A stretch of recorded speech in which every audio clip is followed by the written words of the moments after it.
하나님 말씀 고린도 후서 11장 1절에서 4절까지 교독하겠습니다.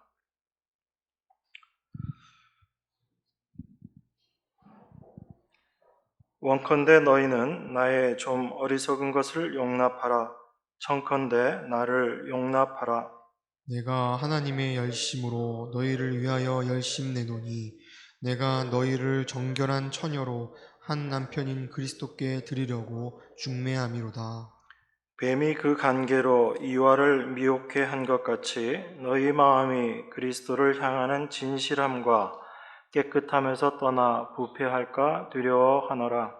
만일 누가 가서 우리의 전파하지 아니한 다른 예수를 전파하거나 혹 너희의 받지 아니한 다른 영을 받게 하거나 혹 너희의 받지 아니한 다른 복음을 받게 할 때에는 너희가 잘 용납하는구나. 아멘. 2절에 보면 사도 바울이 내가 하나님의 열심으로 너희를 위하여 열심을 낸다 그렇게 이야기합니다. 그 열심이 바로 너희를 정결한 처녀로 예수 그리스도께 드리려고 중매하는 것이다 그렇게 이야기를 합니다. 이 바울이 지금 말하고 있는 이 열심의 의미가 무엇인지를 우리가 좀 올바로 아는 것이 필요합니다. 사도 바울은 갈라디아서에 보면 이렇게 이야기합니다. 갈라디아서 1장 1절에 사람들에게서 난 것도 아니요 사람으로 말미암은 것도 아니요 오직 예수 그리스도와 및 죽은 자 가운데서 그리스도를 살리신 하나님 아버지로 말미암아 사도된 바울은 이렇게 이야기합니다. 자기 자신이 사도가 된 것이 하나님 아버지로 말미암아 된 것이다 그렇게 이야기합니다. 뭐 당연한 거 아니냐 그렇게 생각하기 쉽지만 사도 바울의 모든 생각의 구조가 어떻게 되어 있는가 이것을 우리가 좀 잘 이해하는 것이 필요합니다. 사도는 자기 자신이 사도가 되고 싶은 그런 마음이 전혀 없었던 사람입니다.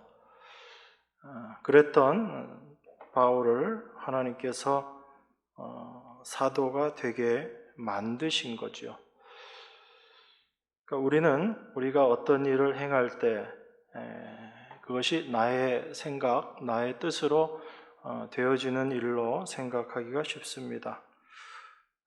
그런데 그 모든 일의 배후에 하나님이 계시다라는 것, 그것을 우리가 기억해야지 됩니다. 같은 갈라디아서에 보면 1장 13절에서 15절에 보면 이렇게 이야기합니다. 제가 봉독하겠습니다.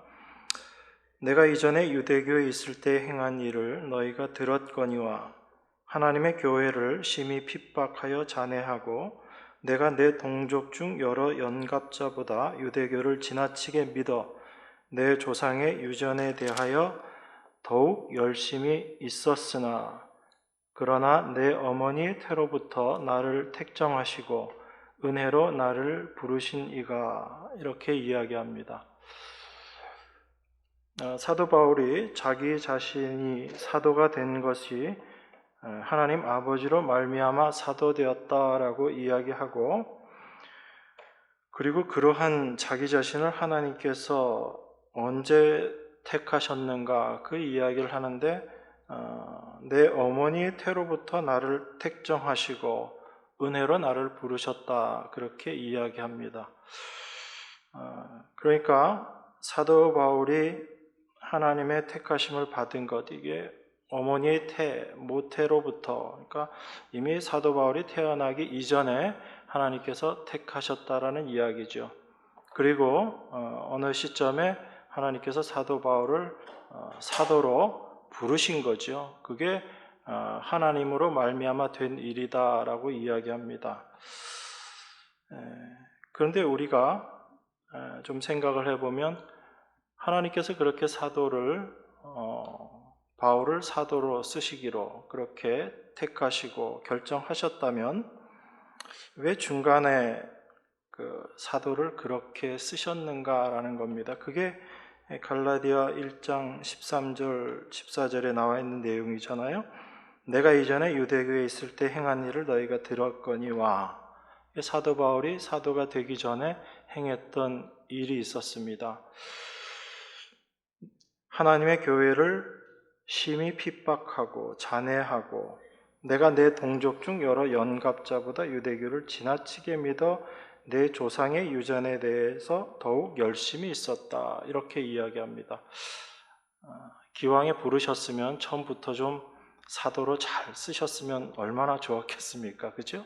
그런데 하나님께서 사도를 그 어머니의 태에서부터 택정하셨다라고 이야기하는데 정작 사도가 되기 이전에 사도 바울의 삶의 모습은 우리가 생각하는 그런 모습이 아니었다라는 것입니다. 그러면 사도 바울의 이러한 그 사도가 되기 이전의 삶은 하나님의 인도하심과 아무 상관없는 것인가? 그런 부분들도 우리가 한 번쯤은 고민해 봐야 되는 거죠.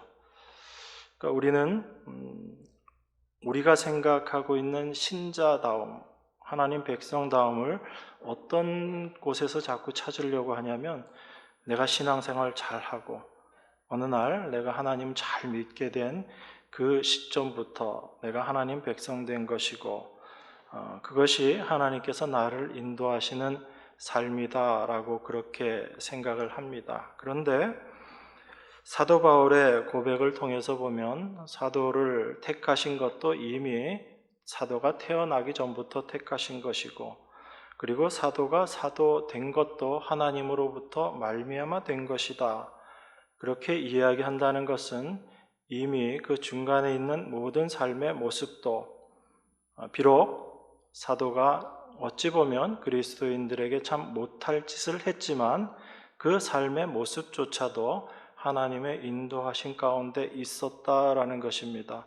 이런 게 우리가 잘 납득이 안 되는 부분들이죠. 하나님은 왜 그렇게 사도에게 그러한 삶을 살게 하셨는가? 이건 단순히 나중에 사도가 자기의 삶을 뉘우쳐서 사도가 된 이후에 더 열심히 사도로서의 직분을 감당케 하기 위함이 아닙니다. 사도가 참된 하나님의 은혜가 무엇인지를 깨닫게 하기 위한 하나님의 일하심이었던 거죠.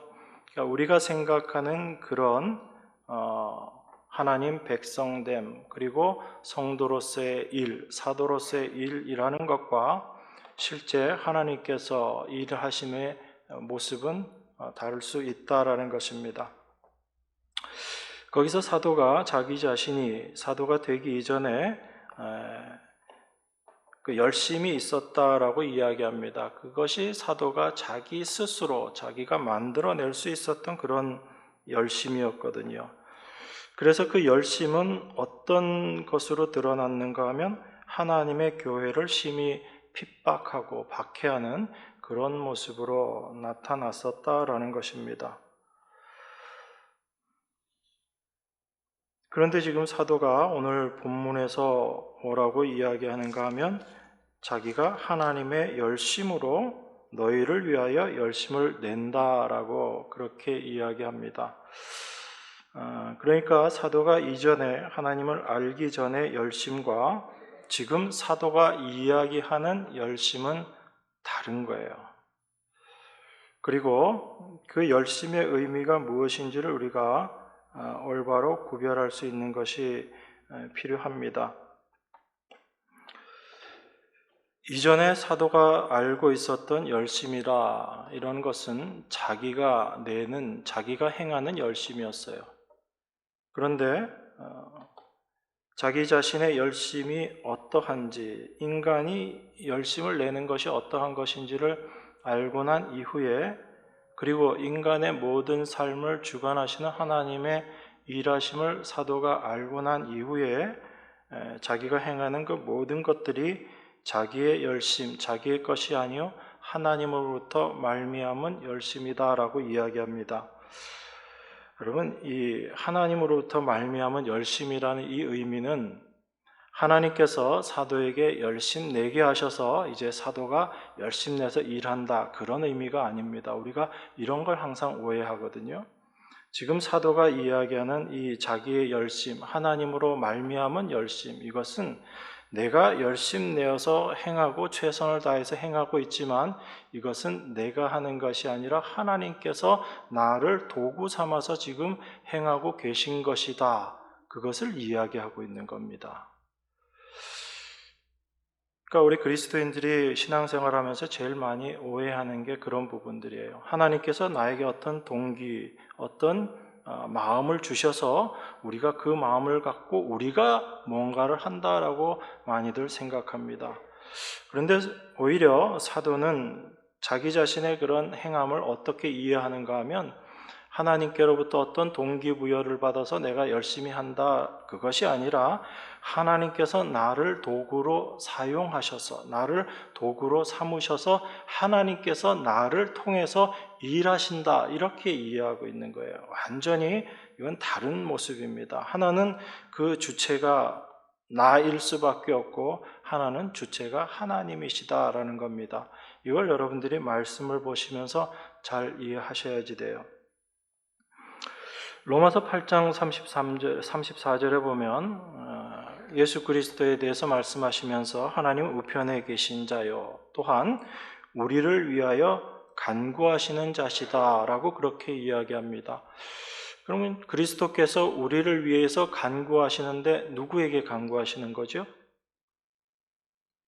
아버지 하나님께 간구하시는 거잖아요. 그러면 그 예수 그리스도의 간구하심을 통해서 하나님께서 그 간구하심을 들으시고 하나님께서 일하시는 거죠. 누구를 위해서? 우리를 위해서.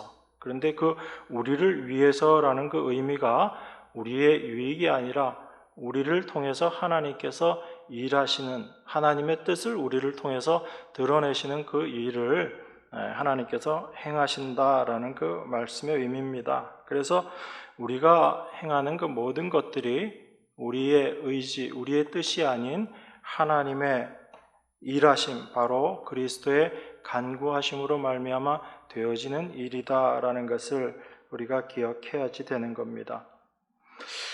그런 의미에서 보면 하나님의 일하심으로 말미암아 우리 안에서 확인되어지고 경험되어지는 것이 어떤 것인가 하면 바로 우리 인간의 열심을 무너뜨리게 되는 겁니다. 그게 하나님의 열심으로 말미암아 우리 인간이 경험하게 되는 신앙의 삶의 모습인 거예요.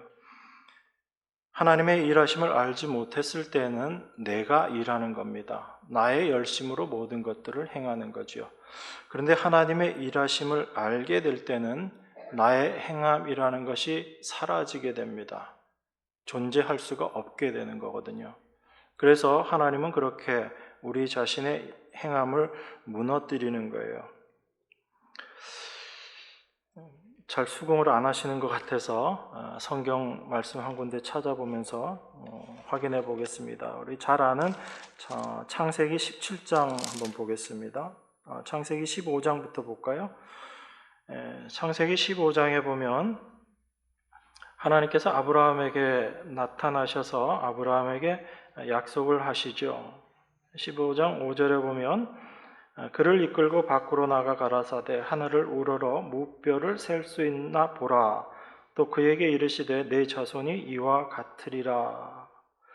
하나님께서 아브라함에게 약속하셨죠. 손을 끌고 밖으로 나가서 하늘에 있는 별들을 보여주면서 저 별들 셀 수 있냐? 내가 내 자손을 이와 같이 할 것이다. 이와 같이 많게 할 것이다. 그렇게 이야기합니다.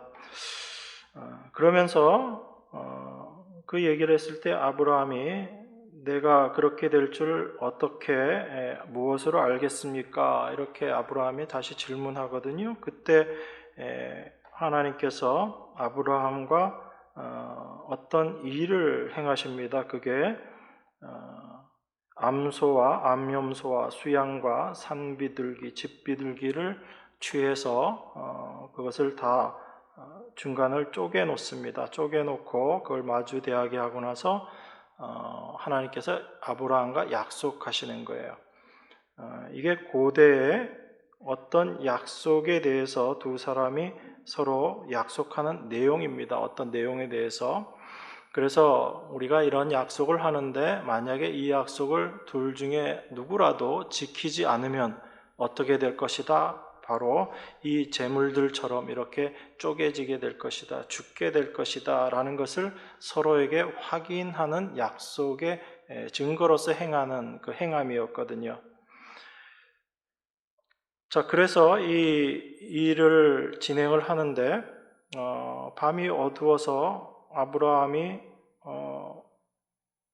졸다가 이제 확인하게 되는 게 있는데 17절에 보면 해가 져서 어두울 때 연기 나는 풀무가 보이며 타는 횃불이 쪼갠 고기 사이로 지나더라. 그날에 여호와께서 아브라함으로 더불어 언약을 세워 이렇게 이야기합니다. 자, 그러니까 아브라함과 하나님께서 약속을 하시는데 그 약속하시는 모습이 이 재물을 쪼개놓고 원래는 이게 어떻게 해야지 되냐면 약속하는 두 당사자가 그 쪼개놓은 그 재물 사이를 이렇게 지나가는 겁니다. 지나가면서 만약에 우리 중에 누구라도 약속을 어기면 이 재물처럼 이렇게 죽음을 당할 거야 라고 그렇게 약속을 하는 거거든요. 그런데 17절에 보니까 그 쪼갠 고기 사이로 지나가는 게 횃불만 지나갑니다. 하나님을 상징하는 그 횃불만 지나가거든요. 이 말씀의 의미는 뭐냐면 그 약속을 누가 이루어낼 것인가에 대한 그 내용을 보여주고 있는 겁니다. 아브라함에게 하나님께서 약속하시고 그 약속을 하나님께서 홀로 이루어내실 것이다 라는 것을 그 그림을 통해서 보여주신 거죠.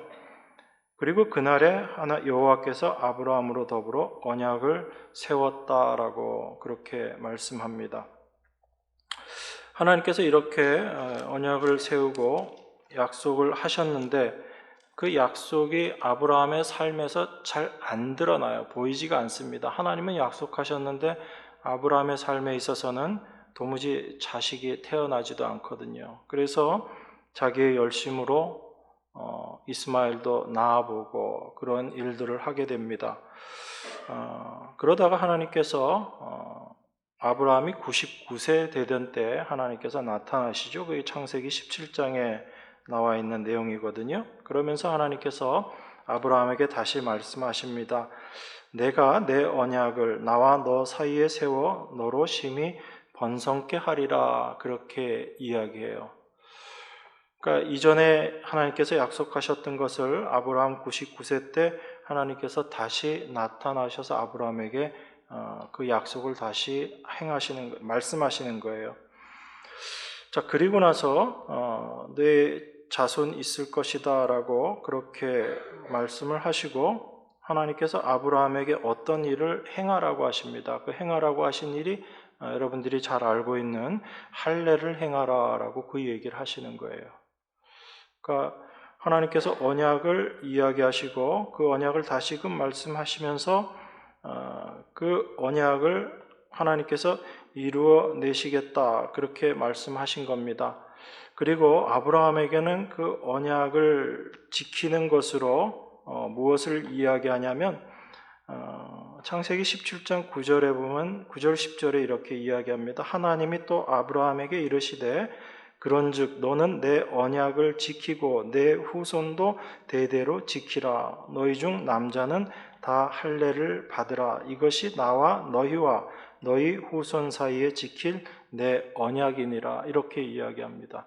그러니까 아브라함에게 언약을 이야기하시면서 언약 지켜라라고 이야기하는데 그 지키라는 내용이 뭐냐면 할례 행하라라는 이야기예요.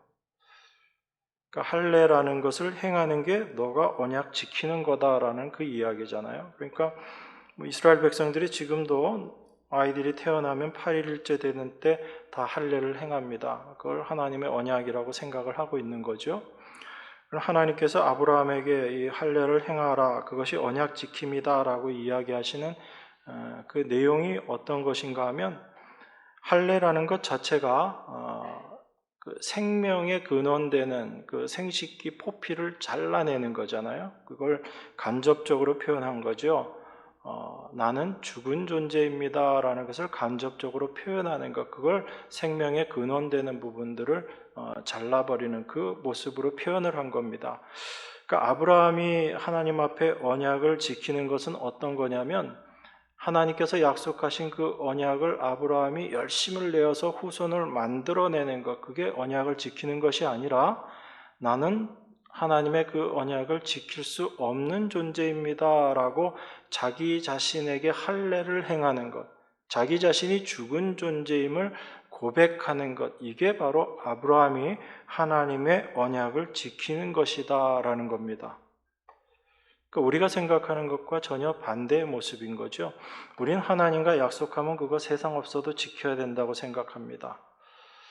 새벽기도 약속했으면 죽기 살기로 새벽기도 나와야 되고요.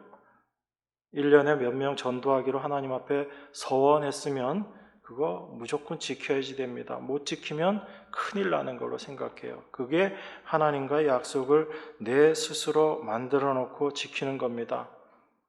그래서 그거 약속 제대로 못 지키면 또 어떻게 해요? 우리는 하나님 제가 그 약속 못 지켰습니다. 이렇게 하나님 앞에 또 울며 불며 또 그러죠, 그죠? 그럼 하나님 뭐라고 대답하세요? 난 너랑 그런 약속한 적 없어 그러실 거예요 아마. 그냥 나 혼자 하나님하고 한 약속인 거지 하나님은 우리와 그런 약속 안 하시거든요. 그러니까 우리가 항상 내 생각대로 신앙생활 하는 겁니다. 하나님은 지금 우리에게 언약 지키는 게 뭐냐? 할례 행하는 거다. 할례 받는 거다라고 이야기합니다.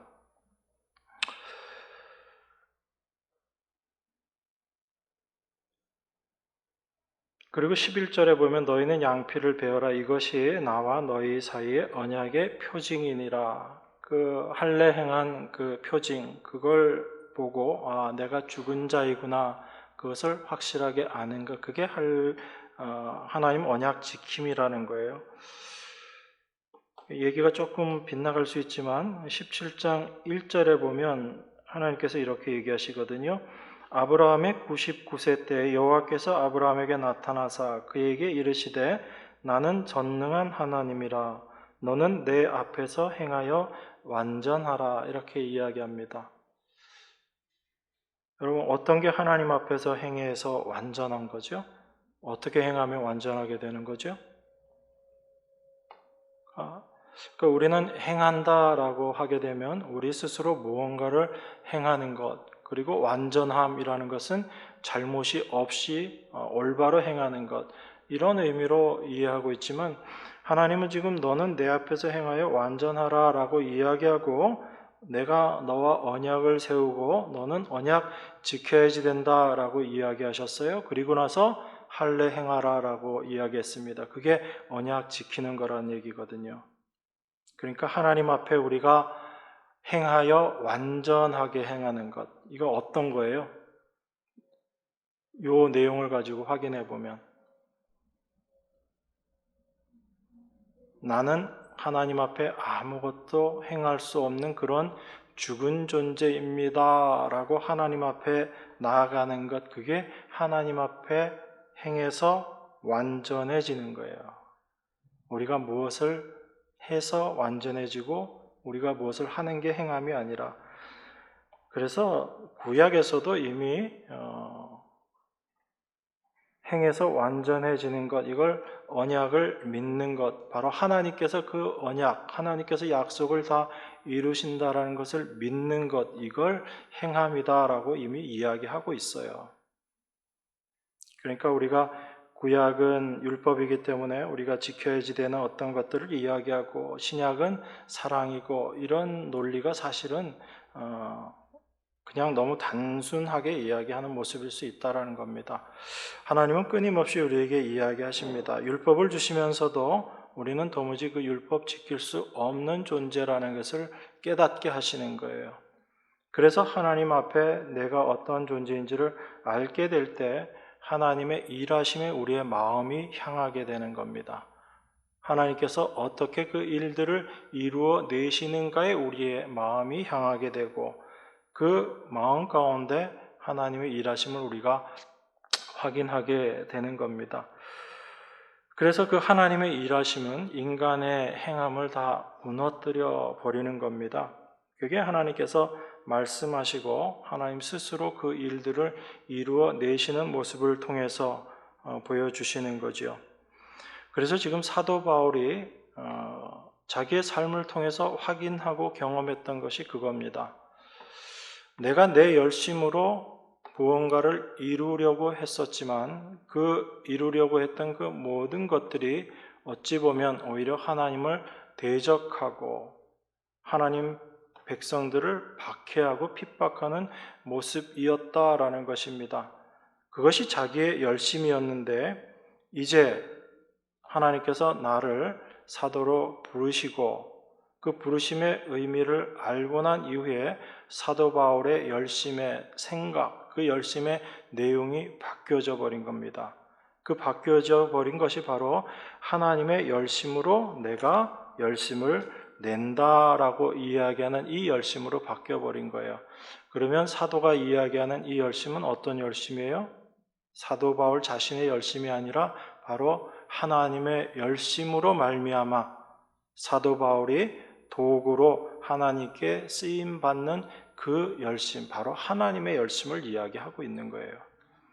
그 하나님의 열심으로 내가 너희들에게 이야기하고 그 열심을 내는데 그 열심 내는 내용이 무엇인가 하면 내가 너희를 정결한 처녀로 한 남편인 그리스도께 드리려고 중매하는 것이다. 그렇게 이야기합니다.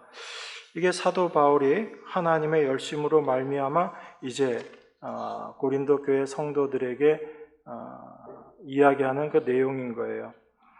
여러분, 그 고린도 교회가 얼마나 하나님 백성답지 않은지는 여러분들 잘 아시잖아요, 그죠? 근데 그게 누구 모습이라고 그랬어요? 나하고 상관없는 그냥 고린도 교회 성도들의 모습이에요? 아니면 여러분과 저의 모습이에요? 바로 우리들의 모습이에요. 우리가 그 고린도 교회와 똑같은 그런 죄악된 그 모습의 사람들이거든요. 난 고린도 교회 성도들처럼 그런 일들 하지 않았어라고 우리가 스스로를 항변할 수 있겠지만 우리 안에 우리 존재가 어떠한지를 알게 되면 감히 그렇게 이야기 못합니다.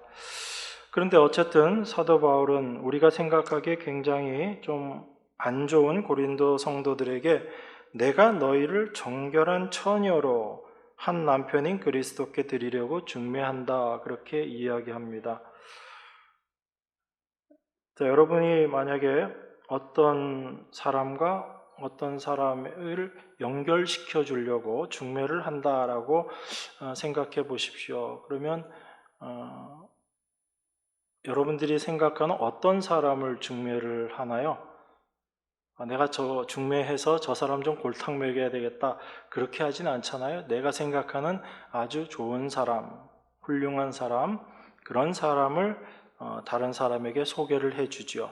그게 우리가 일반적으로 생각하는 중매입니다. 그런데 사도는 지금 고린도 성도들을 그리스도께 드리려고 중매한다라고 그렇게 이야기합니다. 그런데 고린도 성도들이 어때요? 우리가 생각하기에 도무지 정결한 처녀 같지 않잖아요. 그런데 그런 고린도 성도들을 정결한 처녀로 그리스도께 드리려고 중매한다. 그렇게 이야기합니다. 사도가 이야기하는 이런 그 정결함, 정결함의 반대가 어떤 걸까요? 부정하다, 뭐 이렇게 우리가 이야기할 수 있겠고, 정결한 처녀로서 한 남편에게 중매한다라고 했을 때 그 정결한 처녀다라고 이야기하면 어떤 사람을 우리가 일반적으로 생각할 수 있죠? 남자를 모르는 여자, 그렇게 우리가 이야기하고 생각하는 게 맞겠죠. 그래서 고린도 성도들을 그러한 정결한 처녀로 그리스도께 중매하겠다라고 그렇게 이야기합니다. 그런 부분들에서 우리의 생각이 많이 좀 사도의 생각과 달라지는 부분인 겁니다. 우리는 과연 그 정결함을 어떠한 의미로 생각하는지. 그래서 여러분 이 말씀을 볼 때 여러분 자신이 어떤 결심을 해요? 내가 그리스도의 신부로서 정결한 처녀가 되어야지 되겠다. 그렇게 생각하시잖아요. 그래야지 신랑 대신 우리 예수님을 맞이할 수 있게 되니까. 그럼 여러분 어떻게 하는 게 정결하게 되는 거죠? 죄 안 짓고 나쁜 생각 안 하고 신앙생활 열심히 하고 주일날 절대 안 빠지고 기도, 말씀 이런 거 열심히 잘 하고 그게 정결한 처녀로서 신랑 대신 예수님을 맞이해야지 되는 신부의 모습인가? 이걸 우리가 먼저 이해를 해야지 됩니다. 그러니까 무엇이 정결함인가라는 것을 우리가 분명히 이해하고 있어야지 됩니다. 여러분, 신부로서 정결함이라는 것은 다른 남자를 알지 않는 것, 그거죠. 그러면 그건 적극적인 의미로 생각하면 신랑만 바라보는 것, 이게 정결함의 의미인 겁니다. 그러니까 우리가 생각하는 그런 윤리 도덕적인 의미에서의 정결함, 그건 좀 부수적인 거죠. 그거 자체는 중요한 게 아닙니다. 그렇다고 해서 될 대로 되라 이렇게 살아서 되는 것, 그런 의미가 아니라 성경이 이야기하는 참된 의미가 무엇인지를 알고 나서 윤리도덕은 나머지 부분에서 여러분들이 생각하시란 얘기예요. 성경이 얘기하는 정결함, 이 정결한 신부로서 우리를 그리스도께 중매한다라고 이야기할 때 이 정결함은 오직 그리스도만 바라보는 그런 신부를 이야기하는 겁니다. 그게 정결한 처녀거든요. 그러면 정결하지 못하다, 부정하다, 이 의미는 어떤 거냐면요. 야고보서 4장 4절에 보면 그 이야기를 합니다. 간음하는 여자들이여 무엇이 하나님과 원수됨을 알지 못하느냐? 뭐죠? 그 내용 다 알고 계시죠?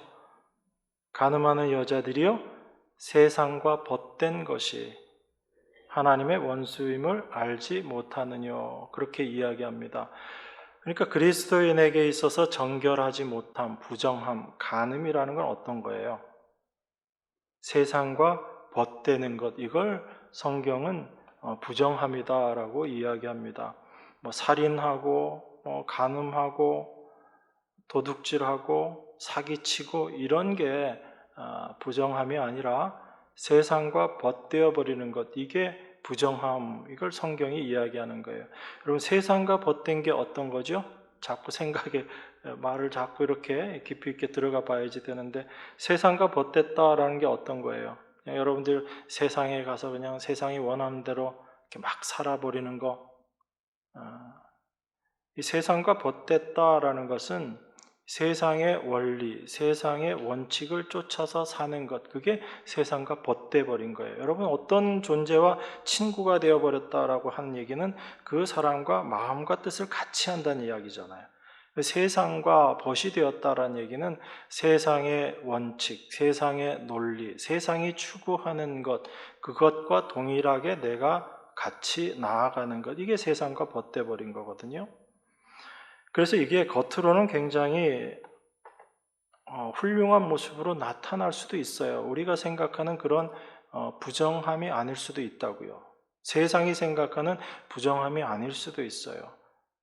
세상에서 열심히 살고 수고하고 애쓰고 노력하는 그런 삶. 사도 바울이 어떤 삶을 살았냐면 사도가 되기 전에 유대교라는 그 틀 안에서 이스라엘 민족이 옳다라고 인정하는 그 삶을 정말 열심히 살았거든요. 그게 세상과 벗되어서 살아가고 있었던 사도 바울의 모습이었어요. 지금 우리들의 모습 속에서도 그 모습을 발견할 수 있어야지 되는 겁니다. 나는 세상과 벗된 삶을 살지 않아. 그렇지 않다란 얘기죠. 여러분 누구도 거기서 벗어나질 못해요. 세상이 힘으로 추구하는 것을 우리도 늘 힘으로 추구하면서 그걸 바라고 살아요. 그게 내 손에 쥐어지지 않고 내 힘으로 그것을 얻을 수 없을 것 같은 불가능을 느끼니까 그걸 애써 멀리해버리고 그것과 내가 상관없는 것처럼 그렇게 여길 뿐이지, 여러분 눈앞에 여러분들이 정말 원하고 여러분들이 힘이라고 생각하는 것들이 눈앞에 다가오게 되면 그걸 붙잡을 수밖에 없는 것입니다. 아니면 그걸 붙잡지 않으면서 내가 다른 영광을 취하고 그렇게 나가는 것뿐인 거죠. 결국은 우리는 그 세상의 원리, 세상의 원칙에 잡혀서 그것을 세상을 쫓아가면서 살아가고 있는 것이 우리들의 모습이다라는 것을 여러분들이 바라보실 수 있어야 돼요. 여러분 안에서. 그래서 내 자신이 바로 간음하는 여자였구나. 그게 십계명에서 이야기하는 간음의 의미거든요. 그래서 내가 바로 간음하는 여자들이다. 내가 바로 부정한 자였구나. 나는 정결치 못한 자였구나. 라는 것을 하나님의 말씀을 통해서 확인하게 되는 것. 그게 정결한 자인 거예요. 말이 굉장히 이율배반적인 것 같지만 자기의 부정함을 아는 자가 바로 정결한 자란 얘기예요. 그걸 알지 못하는 자들은 여전히 부정한 자로서 이 세상을 살아가고 있는 것일 뿐이고, 하나님의 말씀은 우리 자신이 그러한 부정한 자임을 깨닫게 해주시는 것, 이게 하나님의 말씀이에요. 그래서 히브리서의 그 말씀이, 하나님의 말씀이 살았고 운동력이 있다, 살아있다, 그 말씀이 우리 안에 마음과 생각과 뜻을 감찰하신다. 내 안에 속에 무엇이 있는지를 드러내시는 것, 그게 하나님이 하시는 일인 것이고, 그 하나님의 말씀 앞에 자기 자신의 마음, 생각, 뜻이 다 드러나 버린 자, 이러한 자들을 성경은 뭐라고 이야기하냐면 정결한 자, 이렇게 이야기하는 겁니다. 여러분 에베소서 5장 13절에 보면요, 그 말씀이 있습니다. 책망을 받는 모든 것이 빛으로 나타나나니 나타나지는 것마다 빛이니라, 이렇게 이야기합니다. 그러니까 책망을 받는 것, 어떤 거죠? 우리 안에 있는 어두운 것들, 우리 안에 있는 죄의 본성, 그것을 이야기하죠. 그런데 그것이 어떻게 해서 드러나게 되냐면 말씀, 빛으로 말미암아 그것이 다 드러나게 됩니다. 그래서 예수님께서 당신을 세상의 빛이다라고 말씀하셨죠. 그런데 그 빛이 세상에 비쳤을 때 이 세상의 일반적인 반응은 어떤 반응이냐면 그 빛을 싫어하고 그 빛을 멀리합니다. 그래서 그 빛과 상관없이 있는 자들, 그들을 어두움이다라고 그렇게 이야기해요.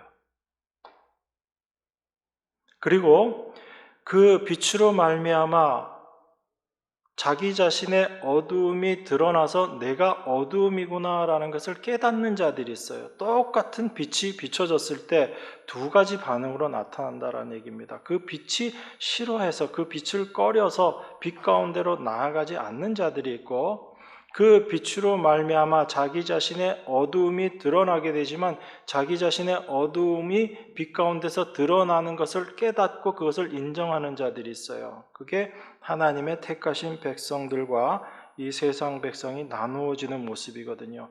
예수님이 이 세상에 오셨을 때 행하신 일이 그 일을 행하신 겁니다. 하나님의 백성과 백성 아닌 자를 나누어 버리신 거예요. 그래서 빛이 임하게 될 때 빛과 어두움이 구별되어 버리는 겁니다. 그게 주님께서 오셔서 하신 일이거든요. 그래서 그 빛으로 말미암아 책망을 받는 모든 것, 이런 것들이 빛으로 말미암아 나타나는데, 그게 빛으로 나타나게 되는 그걸 빛이다라고 이야기합니다. 그걸 선하다, 그걸 의롭다라고 이야기를 하는 거예요. 그러니까 우리의 불의함은 어떤 것이 우리의 불의함이냐면 내가 의롭지 못한데 스스로 의롭다고 생각하는 것, 내 자신의 불의를 깨닫지 못하는 것, 이게 불의함인 거예요. 그럼 의롭다라는 것은 내가 불의한 자다라는 것을 아는 것, 그것이 바로 의로운 것이에요. 그게 성경이 이야기하는 의이고 그것이 정결함이고 그것을 빛이다라고 이야기를 합니다. 그러니까 지금 사도 바울이 우리를 정결한 처녀로 한 남편인 그리스도께 드리려고 중매한다라는 그 중매의 내용이 뭐가 되겠어요? 그냥 우리를 그리스도께 끌고 가서 이 신랑 대신 그리스도야, 너 남편이야, 이 의미의 중매가 아닌 거죠. 사도가 지금 행하는 중매는 어떤 중매예요? 고린도 성도들을 너희 안에 부정한 것들을 다 보이게 하시고 깨닫게 하시고 그걸 들춰내어서 그렇게 정결한 처녀로 만들어내는 것, 그걸 지금 사도 바울이 중매다라고 그렇게 표현하고 있는 거예요. 제가 여쭤봐야죠. 여러분, 그리스도 앞으로 그리스도를 신랑으로 여러분들이 신부로 중매됨을 받으셨어요? 아니에요? 우리는 다 그리스도 앞에 그런 모습으로 나아가게 되는 거예요. 그래서 내 자신이 바로 부정한 처녀였구나. 내가 부정한 자였구나. 그것을 깨닫게 될 때, 그것을 알게 될 때, 하나님 앞에, 그리스도 앞에 정결한 신부로서 나아가게 되는 겁니다. 사도는 지금 우리를 그 위치로 끌고 가기를 원하는 거예요. 그래서 우리 자신을 이해할 때 도무지 하나님 앞에서 불가능한 자임을 깨닫게 하고 내 자신이 무언가를 할 수 있다라는 그 모든 것들을 내려놓게 하고 나의 열심을 내려놓게 하는 것입니다. 그 하나님 앞에, 그 십자가 앞에 섰을 때 우리가 발견하게 되는 것, 예수 그리스도의 그 피, 그 흘리신 피가 나로 말미암아 흘리신 피구나라는 것을 깨닫는 그 자리로 우리를 끌고 가시는 거예요. 그 앞에서 우리는 어떠한 자랑도 있을 수가 없죠. 내 자신을 칭찬하는 그 어떤 것들도 있을 수가 없게 되는 겁니다. 그래서 사도가 10장, 11장 이어서 계속 반복되는 이야기를 하는 거예요. 우리 안에 어떤 자랑이 있는지, 내가 과연 무엇을 칭찬하며 사는 자인지. 그래서 지금 똑같은 이야기를 하고 있는 거예요. 고린도후서 10장 17절, 18절에 보면 자랑하는 자는 주 안에서 자랑할지니라. 옳다 인정함을 받는 자는 자기를 칭찬하는 자가 아니요 오직 주께서 칭찬하시는 자니라. 이 주께서 칭찬하시는 자를 어떤 자라고 제가 말씀드렸어요? 내가 무언가를 해서 칭찬받는 자가 되는 게 아니라 하나님께서 나를 내 안에서 일하심으로 말미암아 그 하나님의 일하심이 드러나게 될 때 그게 바로 하나님께로부터 칭찬받는 자다라고 말씀드렸잖아요. 그래서 그 하나님의 일하심을 알게 될 때 우리의 자랑은 오직 주 안에서 자랑할 것밖에 없음을 알게 되는 그 모습으로 나아가게 되는 겁니다. 그래서 그렇게 정결한 처녀가 되어서 그리스도께로 나아가는 것, 이것을 방해하는 세력이 사탄이다라고 말씀드렸잖아요. 그래서 3절에 사도가 그 얘기를 하는 겁니다. 뱀이 그 간계로 이와를 미혹한 것 같이 너희 마음이 그리스도를 향하는 진실함과 깨끗함에서 떠나 부패할까 두려워하노라. 사탄이 아담과 하와를 유혹한 내용이 뭐였어요? 너 선악과 따먹으면 너 선악을 분별하게 되고 너가 하나님같이 될 거다. 그 이야기였잖아요. 내가 선악을 분별한다는 이야기는 어떤 거예요? 우리가 스스로 선악을 판단하고 내가 생각하는 선을 행하고 내가 생각하는 악을 멀리해서 내 의를 이루어내야지 되겠다. 이게 하나님처럼 되어버린 인간의 모습이거든요. 그 인간의 모습이 세상이 지금 추구하고 있는 모습이잖아요.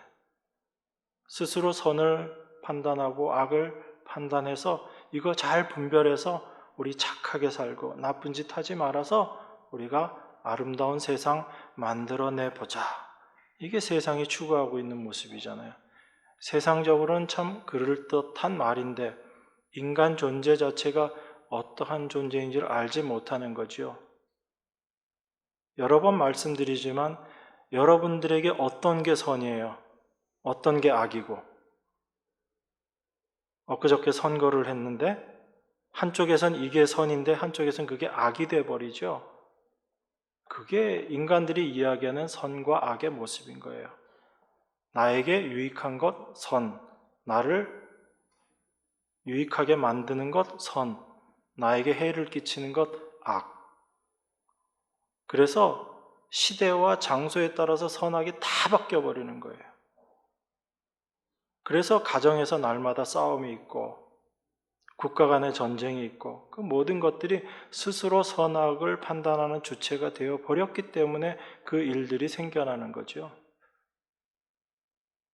하나님은 그걸 악이다라고 이야기합니다. 그것이 죄의 모습이다. 그리고 그 결론이 사망이다라고 이야기하고 있는 것이 성경이에요. 그래서 우리가 하나님의 말씀을 보면 내가 바로 악의 본질이고 내 자신이 바로 사망이구나라는 것을 깨닫게 되는 것, 그게 하나님의 말씀이 우리를 인도하는 자리인 거예요. 그래서 내가 사망의 존재임을 아는 그 자리에서 우리가 예수 그리스도의 십자가를 올바로 깨닫게 되는 겁니다. 그렇지 않으면 예수님의 십자가도 그저 나의 유익을 위한 십자가 이렇게밖에 못 받아들이는 거예요. 그게 표면적으로 십자가를 이야기하는 사람들의 모습인 것이고, 성경은 우리 자신이 바로 죽음의 존재임을 깨닫게 하는 그 자리로 우리를 끌고 가시는 거예요. 그래서 우리 안에 어찌할꼬 하는 그 탄식이 나오게 우리를 인도하시는 것이고, 그 탄식의 자리에서 예수 그리스도를 만나게 되는 겁니다. 그게 하나님께서 당신의 백성을 인도하시는 인도하심, 하나님의 일하심, 하나님의 열심이다라는 것을 여러분들이 분명히 기억하시기 바랍니다.